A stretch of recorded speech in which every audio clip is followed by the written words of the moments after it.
Lovely. Well, it's great to see you today. Welcome to this Burton Suite summer charity catch up. It's great to see you here. Welcome to you if you're here for the very first time or if you're a regular with us. We do this regular event completely free as part of our desire to serve the charity sector. And so we really hope that today is of real help to you and of real value to you. My name is Ed Marsh. I'm Senior Charity Advisor at Burton Suite, and I'm joined by my colleague, Josh Kingston, who's the director and charities partner here. We're going to be speaking today. We're going to be sharing some content with you, but also we'll be giving an opportunity to not only give you some kind of latest news and events of what's going on in the sector, but also to have an opportunity for your questions a bit later on. So our event today will go through to at 1 o'clock.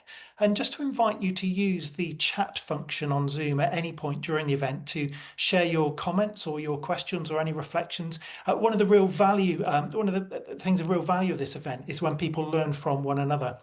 And so please don't hesitate to post your thoughts and your comments and any resources you've come across in the chat for others to be able to see.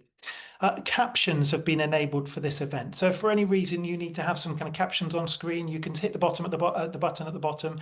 Do be very aware that these are automatically generated and so won't be 100% accurate all of the time. This event is also being recorded, and this is so that you can revisit the content later on. And so we'll send around this afternoon a copy of that recording, but also a copy of the slides for you to be able to revisit, just to reassure you that there'll be no names and faces on the recording other than Josh and I as we share and contribute today. When you receive that email this afternoon, we would love to hear from you. We always love to hear from attendees at the charity catch-ups, and you might like to let us know how you found the event. How did the content hit the what you're expecting it to hit? Are there other topics that you would love us to really cover at future events? We're really grateful for any feedback or suggestions for future content. But today, we are looking at these topics. We're thinking about making the most of the gift aid opportunity. Recent research suggests that more and more charities are claiming gift aid, which is great news. And our question for you today is, are you one of them? How do you make the most of that gift aid opportunity and maximize those opportunities within the rules and manage any risks? We're going to be talking a bit about what you need to know about paying trustees, why it's so important to know what the rules are, and it's so important to know what the risks are. And it's really important for us to understand why this is actually a very rare thing in the charity sector, and so why we need to be particularly careful with that. So we're going to be talking about that. Also going to be giving you our perspectives. We did an event last month, no, not last month, a couple of months ago now, on the new charity SORP and the draft SORP that was out there for consultation. And what we want to do is just kind of revisit that and to be able to give you a few perspectives of what people in the sector are saying as part of that public consultation, and to also give you a little bit of how we responded and what we're expecting some of those outcomes to be once the consultation recommendations are published. And then there's the usual mix of bits of latest news and update, which we hope you will find really helpful. But first of all, I'm going to hand over to my colleague Josh, who's going to start off by thinking about gift aid with us. Josh, over to you. Thanks, Ed, and hello, everyone. Lovely to be with you here this afternoon and to think about gift aid together. But first, before we get into it, let's start with a quick quiz. Hopefully the technology will work with us. Oh, the slide needs to move on too. But if a donor decides they want to give £100 to a charity and it qualifies for gift aid, how much could that donation potentially be worth to the charity? And we've got some answers coming in, which is great. But 100, 120, 125. No pressure if you feel tentative. Just get. We're not recording the results by person, so it will just be great to get a feel for what everybody thinks is happening there. So, if the donor decides they want to give £100, how much could that donation potentially be worth to the charity? So. Just wait for the last couple. Numbers are still moving a bit. I think, well, I might even be able to end the poll. I'm going to do it now. Here we go. And share the results. Wonderful. So we have 78% of people thinking it's 125, and a little bit less for 120, 167. So I'm happy to say that the majority have got this one right. £125 is the amount that. Yeah, the correct answer is £125. When a UK taxpayer makes a donation and agrees to gift aid, the charity can claim an extra 25% from HMRC. So £100 becomes £125 with no extra cost to the donor. Let's just move to the next slide, and that's illustrated quite well by the next by these sort of graphics from some charities that they have on their website. So whether you're moving sort of £1 up with gift aid or £100 up, there's some things to think about there. Next slide, we're going to have another quiz. But what about the donor? If a donor gives £100 under gift aid, how much can the donor save in tax? I'm going to wait a little bit again.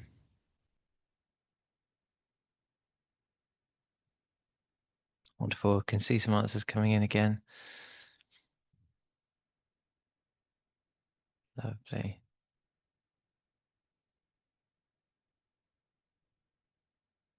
Wonderful. I'm going to let it go just a few more seconds. See how we get on. Lovely, cool. I'm going to end the poll, share the results. Hopefully you can all see that there. So yeah, we've got a real spread of results in this one. A few people saying nil, a few again saying £20 might be the benefit to the donor, 25, 40, and it depends. So I can say it was a sneaky question from myself. The answer is different depending on the donor's tax band. So someone with a basic rate tax band will save differently to someone with a higher rate tax band. So we're going to have a little look a bit further into our time this morning just to have a look at what those benefits might be. But let's first of all have a little look at gift aid and what is the context for gift aid. So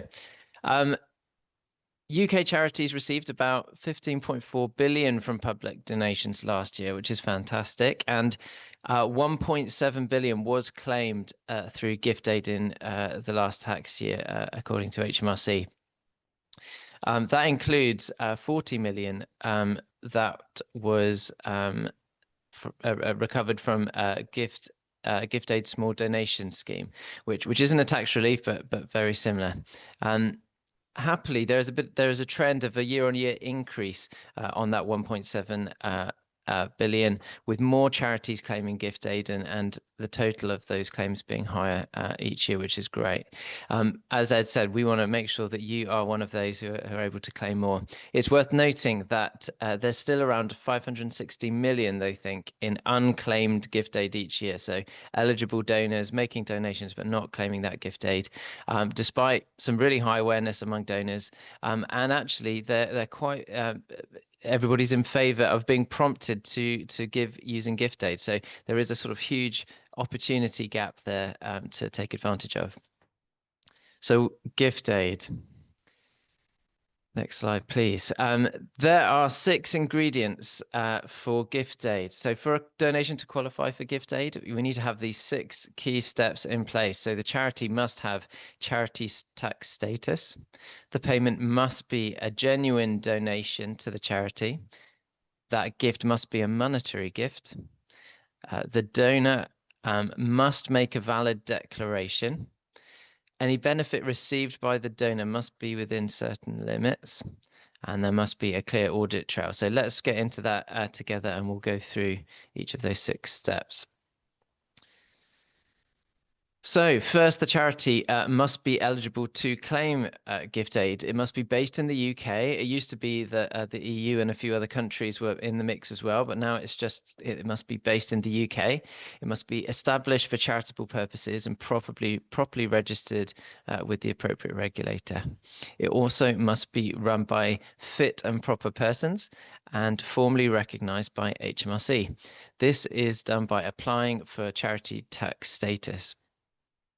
In our post-event mailing, we'll put a little link into that. But this registration with HMRC is normally one of the first things that you do when you're setting up a charity. You get your constitution in order to register with Companies House, perhaps if applicable, Charity Commission, and then HMRC is probably the next one on your list to get started with. So next one, what counts as a donation? So the payment must be a genuine donation. It cannot be a payment for goods, services, or anything with a return value. So things like tickets or raffle entries or event fees aren't eligible as a gift aid donation. Requesting a minimum donation is a common pitfall, actually, and isn't allowed. So an alternative would be sort of using terminology like recommended donation. That's helpful if you want to claim gift aid, and making it clear that that not giving a donation is also okay. So essentially a free event that you're asking for donations at. There must be no condition on the donation being used to purchase anything from the donor, an important one there, and it is not available for gifts received before the effective date of charitable tax status. In practice, that doesn't occur too often, as it's possible to sort of backdate your effective date of charitable tax status when you do that. A benefit can be received by the donor, but only within acceptable limits, which we'll cover in one of the next sections coming up. So it's got to be a money payment. Gift aid only applies to money donations. So this includes cash, bank transfers, card payments, chip and PIN, contactless as well, checks, and online platforms like PayPal and other things similarly. Other items such as gifting kind, items donated to charity shops, or volunteering time do not qualify. You can't claim gift aid on items like that. A little side note, retail gift aid applies when individuals donate goods for sale in charity shops. So you might have gone to a charity shop and think you're gift aiding those items to the charity shop, but the goods themselves aren't eligible. It's the proceeds from selling them that can be gift aided if the donor agrees. So a little bit complicated there, but and worth looking into if that applies to you. Payroll giving is before tax, so no grossing up with gift aid. So that's just one to look out for as well. Worth noting that donors must use their own money when making the gift aid donation. It can't be company money or a sort of a group gift from lots of people. And therefore, you might need to be careful with something like fundraising sponsorship collections. You know, if I was going around doing a fun run, if we wanted those donations to be gift aided, I'd need to record all the details and get declarations from everybody who's making that gift. So we've mentioned donor declarations. Let's have a little look at one. So every gift aid claim must be backed by a valid donor declaration. Here is a good example from the Charity Commission, but it's just their recommended form. It doesn't have to be this form, but it does need to include the charity's name, the donor's surname, initials, so it doesn't need to actually have the first names, and their home address. There needs to be a statement confirming they're a UK taxpayer and want gift aid to apply. There is no signature required and or specific date, although the date is quite helpful because some of the wording that will be on the screen there, you can go back and claim the last 4 years of donations from a donor if they make a donation and they tick the box to say that they want that to happen. So dates are quite helpful sometimes. Note that gift aid follows the donation unless you really spell it out when you're asking for funds. So if the gift that somebody's giving the charity is restricted, then the gift aid would be restricted unless there's a clause or something in there to change that up. So very important donor declaration. Donor benefits, we touched on this earlier. Let's go a little bit into more detail. So Charities can give a limited benefit back to the donor, maybe as a thank you, but the value of any benefit must be below these HMRC thresholds. So what is a benefit? So a benefit is a service or product given to the donor or connected person in consequence of making a donation. Connected persons include family members or business partners, company run by the donor, that sort of thing. Next slide, please. For each donation made, for donations up to £100, the benefit limit is 25%. I'll probably just spell this out a bit clearer. So what we're doing here with benefit limits is trying to work out when a donation becomes sort of a purchase for services or something other than a donation. So if the donation is up to £100, the benefit that the donor can get is 25% of that £100. And then for donations over £100, it would be the £25 plus 5% of the donation above the £100 that can be had as a benefit for that donation. For each donor, there's a maximum benefit that they can receive of £2,500 per year.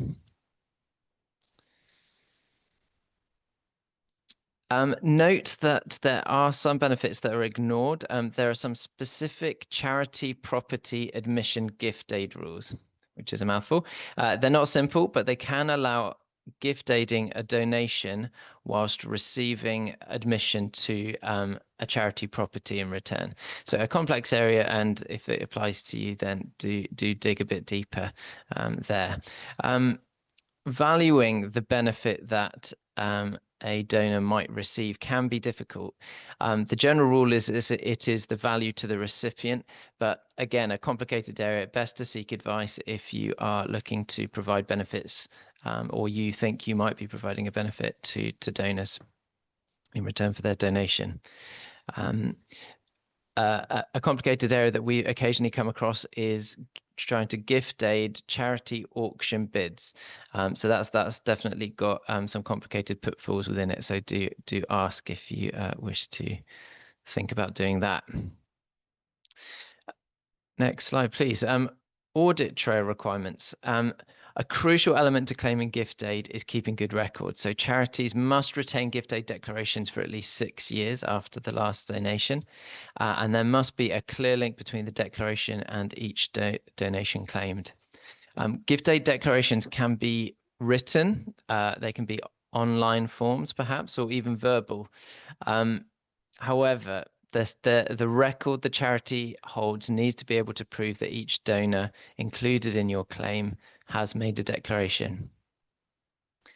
If you claim gift aid payments from a donor who hasn't made a gift aid declaration, perhaps a mistake as you're doing the form, or you'll have to repay that tax that you've claimed. You must keep records of any cancelled declarations, including the cancellation date. Say someone stops paying tax in a certain part of their life, they'll hopefully inform you that they can't claim gift aid, and you need to keep that information safe. So there's potentially severe penalties. HMRC can ask to see the gift aid declarations that your donors have completed.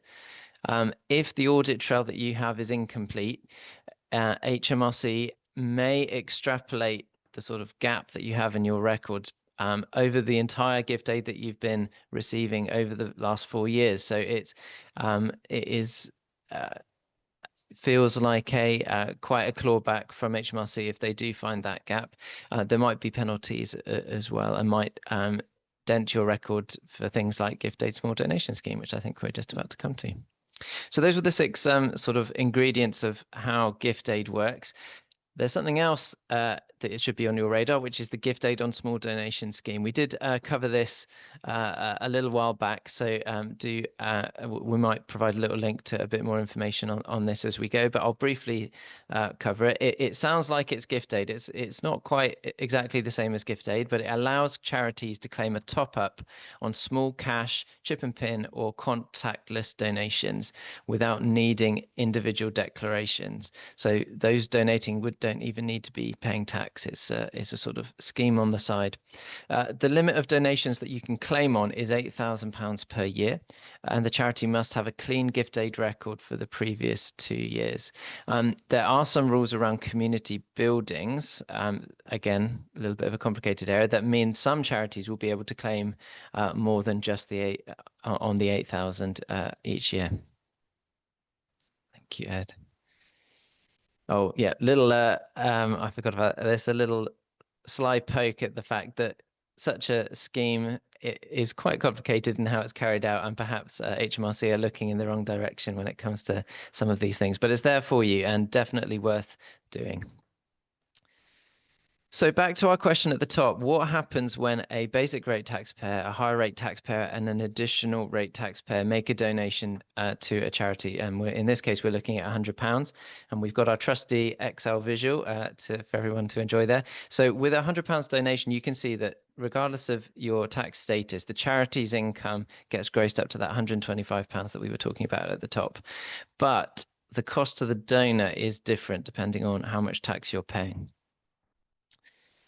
So as a basic rate taxpayer, sadly, there is no personal tax benefit. Essentially, the tax that you would have been paying to get down to that £100 net pay for yourself gets grossed back up again to the £125, and you don't get an additional relief if you're completing a tax return. A higher rate taxpayer, however, if they donate £100 and opt into gift aid, the charity, as before, claims £25, making the gift £125. Since the donor has paid tax at 40%, but the gift aid only covers sort of a 20% back to the charity, there's another 20%. Oddly, it's on the £125 is that 20%. So effectively, they get a £25 saving on their tax return, and the cost to them of making that £100 donation is £75. So quite a big difference. It costs you £75 to get the charity £125 benefit, so that's really good. Higher rate, additional rate, it goes even further. If you're they can reclaim 25% on top of the 20% gross up. So that knocks that means £31.25 can be claimed back on the tax return for that donation, and effectively costs them £68.75. So if you're a higher or additional rate taxpayer, and you're here with us today, it might be worth doing a tax return if you're not already. And if you're a charity, what might we do then, Ed? We want you to be making the most of the reliefs that you get with gift aid, and the most important thing there is communicate. We like to say, sort of tell the story here at Burton Sweet. So prodding donors to gift aid their donations, like some of those graphics I showed at the top, show clearly how it makes a difference to your charity. Maybe spreading the word with sort of thank you or year-end letters saying how much you were able to claim back in gift aid. And if you can get your sort of administration together, you could get some of those tougher to communicate with donors to give you a declaration and go back for multiple years and get more in gift aid relief there. Thank you, Ed. So gift aid isn't always simple, but we are here to help with any advice or any queries that you might have on gift aid or the gift aid small donation scheme. We can do audits if you're concerned perhaps on your records of your existing declaration records and claims, or and we can assist you with bookkeeping, management information, gift aid submissions, alongside other things that we do, such as board training on a wide range of topics. So that's our little run through of gift aid. I'm sure there'll be some questions. Do pop them in the chat, and we'd love to pick those up in our section later. Thanks, Ed. Thank you, Josh. Yes, we have got a number of questions in the chat, which we'll come back to a little bit later on in our event, but also to draw your attention to, one of our delegates has posted a link to the HMRC guidance. In fact, both the guidance for gift aid on small donations and the HMRC guidance on gift aid is very comprehensive. There's a lot there, and it's very much worth bookmarking and having available to look through. We'll include those links in our post-event mailing as well. We've sought to give a bit of an overview here, but hopefully that will be useful to be able to look through the detail, but we'll return to those questions a bit later on. I'm going to talk a bit about refreshed guidance from the Charity Commission. The Charity Commission are currently on a bit of a drive to go through all of their guidance and to refresh it and to update it, hopefully to make it more accessible and easier to read and easier to follow. In many cases, that guidance is becoming a little bit shorter, which is perhaps welcome. And I know particularly the Charity Commission are working on more and more of the kind of 5-minute guides of trying to kind of find those super accessible ways to make sure that the trustees have access to guidance on the key issues that they need to be looking into. What we're particularly keen to do is just to highlight to you the refreshed guidance around paying a trustee or a connected person. What are we talking about here? Well, this guidance, CC11, it was, I think, back in April, was refreshed. To make it clear here, there's no change in the underlying law or any of the core principles it involves. This is about kind of trying to make the whole area a bit easier to understand for trustees. And really what this guidance does is to outline the rules and the risks to help trustees make good decisions around this area. And I can't say this strongly enough, but this is absolutely one of those areas where it's essential to not just ask the question, can we? But to give really, really close consideration to the question of, should we? And that's why there's this focus on rules and risks. That should we question is as important as the can we do something legally question. So what are we talking about here when it comes to trustee payments? Well, there's a few areas that the guidance covers. It covers the whole domain of paying a trustee or a connected person. We'll unpack that phrase connected person in a minute. Paying a trustee or a connected person for providing goods or services to the charity. It includes perhaps employing a trustee or a connected person. It might include, and these are in slightly smaller text because they're very much rarer. They're very unusual, in fact, these. Paying a trustee for carrying out trustee duties. It might involve compensating a trustee for loss of earnings. Again, super rare, but very occasionally this happens. And then finally, there's a section in the guidance on other small payments and honorariums, which I think probably to most of us is perhaps the most useful part of this guidance because to cover those kind of edge cases that there are. So that's what we're talking about. And we're going to kind of give an overview in this session now of what some of these kind of principles are and what the rules and risks are.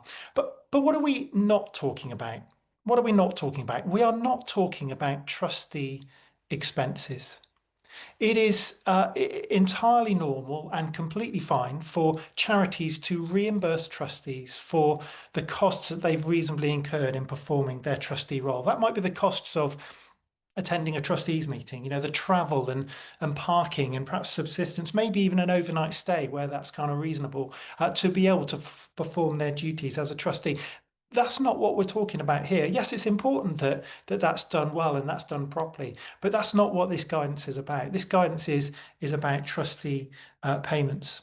And so I'd perhaps just like to, first of all, just cover some fundamental principles here. And that the very first one is this. This is still the case and always has been that being a trustee is fundamentally a voluntary role. Being a trustee is a voluntary role. Recent research has shown that charity volunteers outnumber charity staff by 3 to 1. And so the charity sector runs on voluntary time. It's so important. It's so crucial to have that voluntary time. But for the charity sector, the public trust and confidence that there is in the sector is really hinges on that voluntary principle. One thing that just the public trust and confidence in charities research that takes place every year, this is the most recent research, shows that charities are still kind of right up there in terms of, compared to other organizations, in terms of the public trust and confidence there is in organizations. We're slightly behind doctors, but we're way ahead of MPs and government ministers, as you might perhaps expect. even ahead of the police in terms of that public trust and confidence. And time again, it is shown that the voluntary nature of trusteeship is fundamental to maintaining that public trust and confidence. A lot of the headlines around charity failures or reputational damage is so much often around the relationship with the trustees and receiving benefit from the charity. For example, the Captain Tom Foundation, so much of the news has been around trustees inappropriately benefiting from the work of the charity. We need to recognise that the public reaction to trustees benefiting from their involvement in charities is often very, very negative. And so that's why we're talking so much about should we as well as can we. Um, Also, fundamentally, to recognise that payments to trustees, this is not the norm. This is not the kind of regular, everyday thing that every charity is engaged in. These are the rare exception and often temporary and one-off arrangements. They're perhaps most commonly seen with churches and Christian organizations where particularly there is a desire and where it's helpful to have a little bit of overlap between spiritual authority and legal authority. And so quite often you'll have a situation where a church where it's set up in such a way that the pastor is part of the trustee board. Those are very specific situations. They're reasonably common in that sector. But as a charity sector as a whole, these are rare and exceptional things. We're not including it in this event because we're saying here's this great opportunity. You could like gift aid. It's not like here's this opportunity to make the most of. Actually, we're saying it because it's such an important area of regulation. It's an area where we need to be aware of the pitfalls of getting it wrong and not following the guidance. Also, a fundamental principle is that any trustee payment needs to have a solid legal basis. There needs to be a legal power and authority to be able to make a payment to a trustee, and that's absolutely vital. But again, for a risk of kind of beating the drum too hard, that the should you is as important as the can you. It's not just about legal authority. And also to be aware, a fundamental principle is that even if you have the proper legal authority there, most trustee and connected person payments will end up being publicly disclosed with names and amounts in your financial statements. So again, just be super aware that is, the fundamental characteristic of transparency within public reporting means that many of those payments will end up being publicly disclosed. So do bear that in mind. Conflicts of interest is at the heart of why this is such an important topic. It's not just about ticking the box and be able to do everything in accordance with the black and white legal rules and regulations. That should you consideration and recognizing the public perception is so vital. All trustees have a legal duty to act only in the best interests of their charity. And so actually getting this right is also about the charity being the best it can be and to be the most effective it can be. It is absolutely vital that trustees don't put themselves in a position where the duty to act in the best interest of the charity conflicts with personal interests, even if the charity is better off because of that conflict existing. It's still absolutely vital that they shouldn't put themselves in a position where those duties conflict, and that needs to be managed carefully. And there's core principles to bear in mind here that you must handle any of these situations by identifying the conflicts of interest. That's having some kind of process to identify what those are. Many charities, including the one that I'm involved in, we have a process to declare conflicts of interest, and we have a register so everybody is fully aware of what those conflicts are. We should be preventing the conflict of interest from affecting the decision. And just to say that the starting point of preventing the conflict from affecting the decision is to decide not to pursue that course of action at all. That's the starting point we should start from. Is that's the best way to manage it is to avoid it. But equally, if actually there is a need to kind of go ahead with this kind of arrangement, it's vital to follow your governing document. It's vital to make sure that things are well recorded and well discussed. And then finally, actually that recording of those conflicts of interest. How did we make that decision, and how are these conflicts being handled? Well, I'm carrying on kind of defining terms here. What do we mean by pay? Well, pay might include the obvious things like a salary or fees or some kind of payment or stipend or something like that, a financial reward. But also what we mean by pay in this guidance is other benefits too. It's the free use of services or equipment or property, things that people would normally be paying for, but for some reason, perhaps a trustee receives them for free. That's pay in this context. That is another benefit. And also, just for clarity, to say that if you are a charity, and some charities do this, if they have a wholly owned trading subsidiary, these rules apply equally to payments from that wholly owned trading subsidiary and not just the charity. What do we mean by connected persons? Um, the Under the Charities Act, section 188, a connected person is this. It is a child, parent, grandchild, grandparent, brother or sister of a trustee. So family members. It is also the spouse or civil partner of a trustee or one of the people listed under A up there. It's also a business partner of a trustee or a business partner of a relative listed above as well.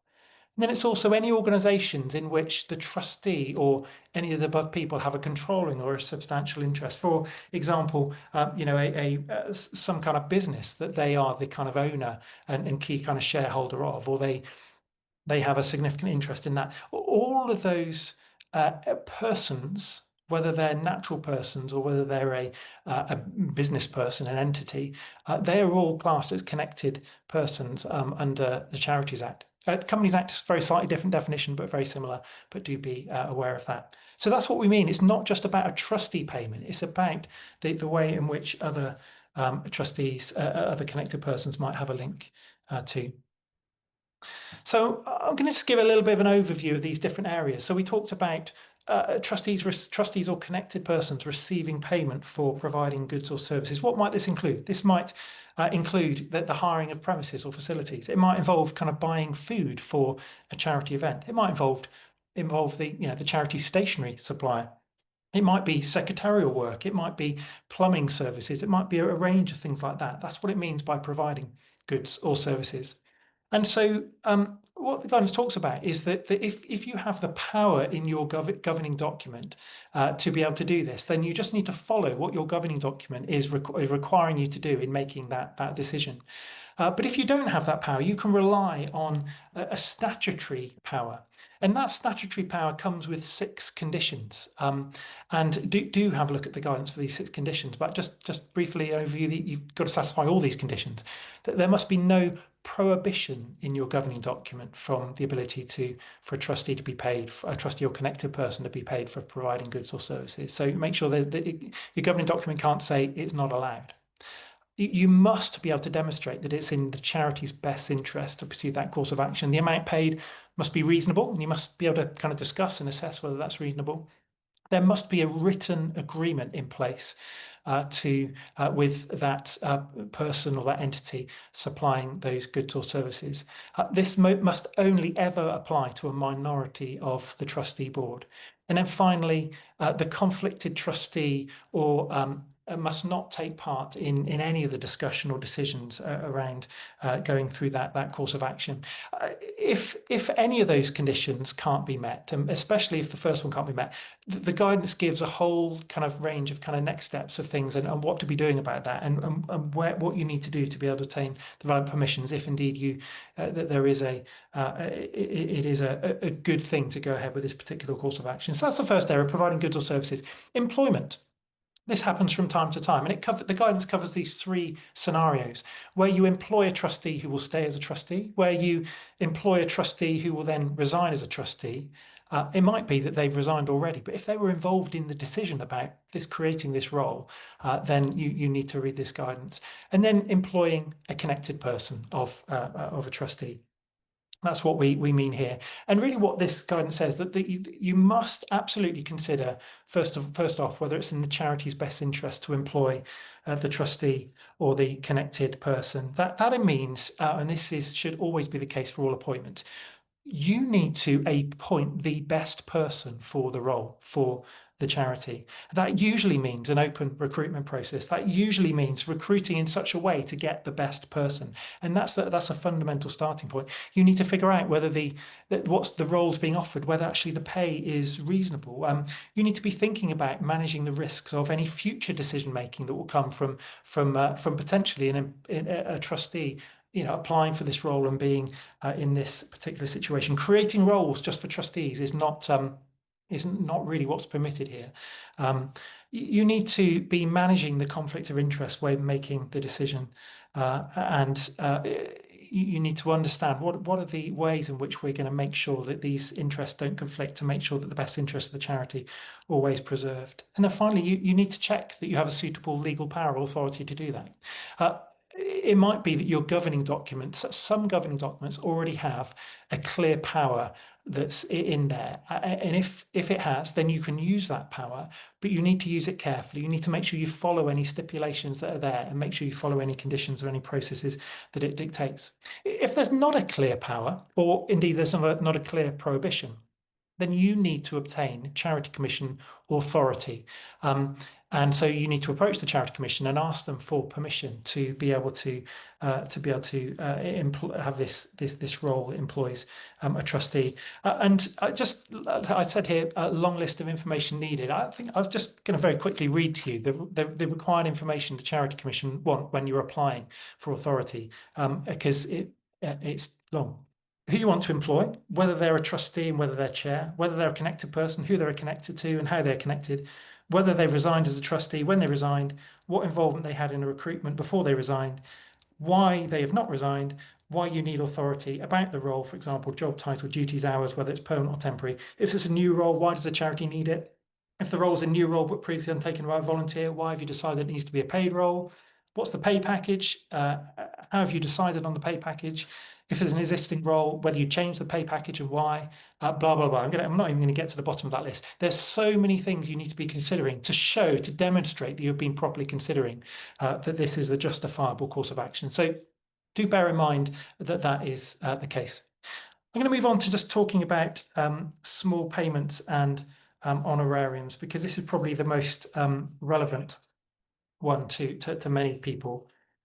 This covers, for example, small retirement gifts to trustees, or it covers, perhaps a small minor honorarium paid to someone for carrying out perhaps a secretary role, a clerk role for the charity. And there's a particular area of the guidance around this, and I'd encourage you to read it. But as with any of the others, it encourages trustees. It says you must consider the best interests of the charity and to manage the risks, to be thinking about what your stakeholders will impression they'll have about what's happening here, and to be able to manage those reputational risks well.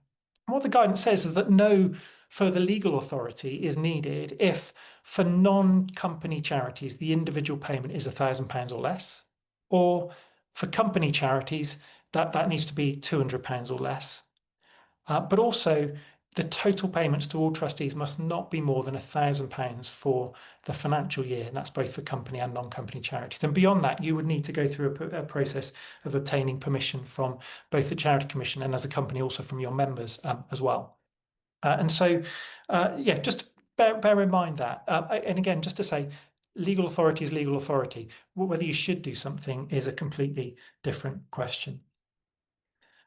I'm not going to go through in detail what the rules are around public reporting and disclosure under the SORP. Suffice to say that just to repeat what I said earlier on, really, is that usually for most types of trustee payment, you'll need to name the trustee and the connected people involved. You'll need to also talk about the nature of that payment and the amount of that payment or the benefit. And also you will need to disclose in your accounts what legal authority you are leaning on that permits this. Now, that might either be our governing document says we can. You might not use those exact words, or that we have obtained Charity Commission authority to be able to do that. So do bear in mind those, and that there are sort of little changes and specific things in each area. So what might you do next? If you are in a situation where you either currently pay a trustee or connected person, or you know that that possibility is coming up, it's absolutely vital you give this attention. You don't bury your head in the sand, because it's a vital area. Review any relevant arrangements that you have in place. Do read the guidance. We'll link it in our post-event mailing. Do read your governing document. It's going to be the absolute most important document for you to read in terms of the legal authorities that you have in place. Do seek advice and an early stage. And consider the legal authority that you may need. Consider whether you need to approach the Charity Commission either for a past arrangement or for a future arrangement. Writing down your decision-making process and justifying why you have acted in the best interest of the charity is absolutely vital. And ignore the issue at your peril. My observation would be that as we read the headlines on the Charity Commission website, as we read about investigations that are taking place into charities, the vast majority of them relate to inappropriate financial or conflict of interest with the charity trustees. This is where a lot of the regulatory effort is going, and so getting it right at the start is really important. Lovely. Well, just as we head into just some other bits of news before questions, I just want to talk a little bit about perspectives on the charity SORP and the financial thresholds consultations. Our entire event last time was on these two topics. And just want to give you a bit of an update on that. But I'll start with the financial thresholds. This is the DCMS reviewing the Charities Act financial thresholds of various different kinds. That consultation closed on the 12th of June. I think we're expecting the government to issue their recommendations from that consultation in early September. Now, that's not going to be when any changes are enacted. There'll need to be the relevant parliamentary processes behind that. But you'll remember last time we talked about the fact that there were options that were given in this consultation, either to stay with the existing thresholds, and we'll just look at some of those in a minute, to increase that threshold by inflation, or something a bit in between. And you remember the kind of two extremes we mentioned last time. They're about charity registration. They're about when you have to file an annual return and file your annual report, and then independent examination thresholds, receipts and payments accounts thresholds, and then the audit thresholds as well. And I think probably the audit threshold is the one that people are most kind of exercised about. And I guess really, we've responded to this consultation, as have many national accounting firms and sector bodies as well. And I think just to perhaps make the comment that the clear consensus and the very strong feeling there's been from this consultation, as far as we know and as far as people have published in terms of their responses, is that the thresholds need to rise at the very least with inflation.